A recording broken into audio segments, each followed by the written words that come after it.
Passionnée de chocolat, Madame Fazia Tarakli s'est lancée il y a tout juste quelques années dans la fabrication de cette friandise si appréciée.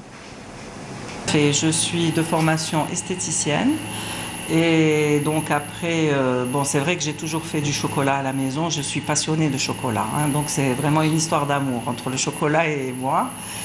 Et après, c'est mon fils qui a eu l'idée, qui me dit « Maman, pourquoi tu veux pas qu'on le commercialise? Tes chocolats sont bons et tout. » Et donc, je me suis lancée dans cette aventure.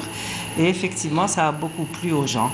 Après, peut-être que quand on est gourmet ou gourmand, on sait ce qu'on fait, on fait ce qui nous plaît. En général, on fait de bonnes choses quand c'est pour nous.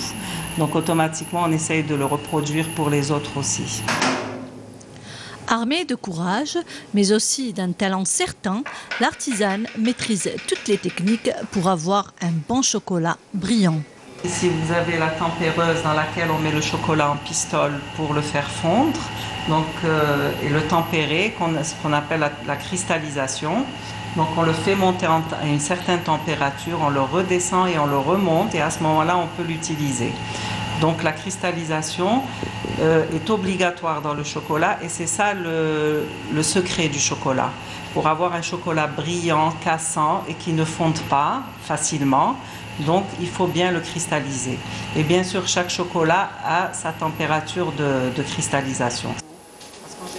Toujours à la recherche de nouvelles saveurs, Faiza sélectionne méticuleusement ses matières premières. Ça reste quand même un chocolat qui est fait avec des produits naturels.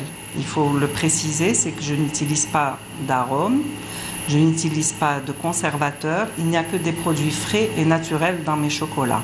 Le chocolat est à 100% pur beurre cacao, donc il n'y a pas de graisse végétale.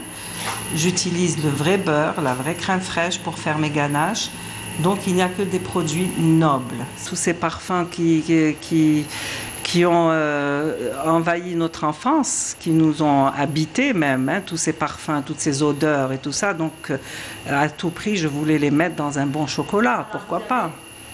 Alors, nous avons le cédra, qui est trange, nous avons le halhal, qui est la lavande sauvage, on fait un bon couscous avec chez nous.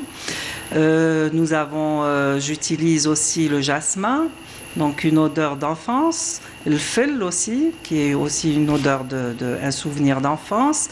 Et après, vous avez tous les classiques qui sont le caramel beurre salé, le praliné, le mocha et plein d'autres. Le citron aussi. Alors par exemple, le citron, je peux vous dire que c'est un produit bio parce qu'il est de mon jardin. L'artiste artisane met nos sens en éveil avec des réalisations plus originales les unes que les autres et mêle le plaisir visuel au plaisir du goût.